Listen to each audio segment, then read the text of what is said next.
கோகுல்ராஜ் கொலை வழக்கில் தேடப்பட்டு வந்த யுவராஜ் நாமக்கல் நீதிமன்றத்தில் இன்று மீண்டும் ஆஜர்படுத்தப்பட்டார். அவரை 15 நாட்கள் காவலில் எடுத்து விசாரிக்க சிபிசிஐடி காவல்துறையினர் மனு செய்தனர்.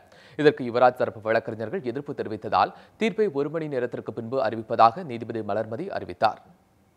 பொறியாளர் கோகுல்ராஜ் கொலை வழக்கு டிஎஸ்பி விஷ்ணுபிரியா தற்கொலை வழக்குகளில் தேடப்பட்டு வரும் யுவராஜ் நாமக்கல்லில் உள்ள சிபிசிஐடி அலுவலகத்தில் நேற்று சரணடைந்தார். அவரிடம் தொடர்ந்து 12 மணி நேரம் தீவிர விசாரணை மேற்கொள்ளப்பட்டது. இதனையடுத்து இரவு 11 மணியளவில் நாமக்கல் மாவட்ட முதன்மை நீதிமன்ற நீதிபதி மலர்மதி முன்பு யுவராஜ் ஆர்ப்படுத்தப்பட்டார். அவரை ஒருநாள் நீதிமன்ற காவலில் வைக்க நீதிபதி உத்தரவிட்டனர். இதனையடுத்து நாமக்கல்லில் உள்ள கிளை சிறையில் அடைக்கப்பட்ட யுவராஜ் இன்று காலை நீதிமன்றத்தில் மீண்டும் ஆஜர்படுத்தப்பட்டார். இதனையடுத்து நீதிமன்ற வளாகத்தில் ஏராளமான காவல்துறையினர் குவிக்கப்பட்டிருந்தனர். முகத்தில் துணியை மறைத்து யுவராஜ் அழைத்து வந்த காவல்துறையினர் நீதிபதி மலர்மதி முன்பு ஆஜர்படுத்தினர். அப்போது யுவராஜை 15 நாட்கள் காவலில் எடுத்து விசாரிக்க சிபிசிஐடி தரப்பில் மனு தாக்கல் செய்தனர்.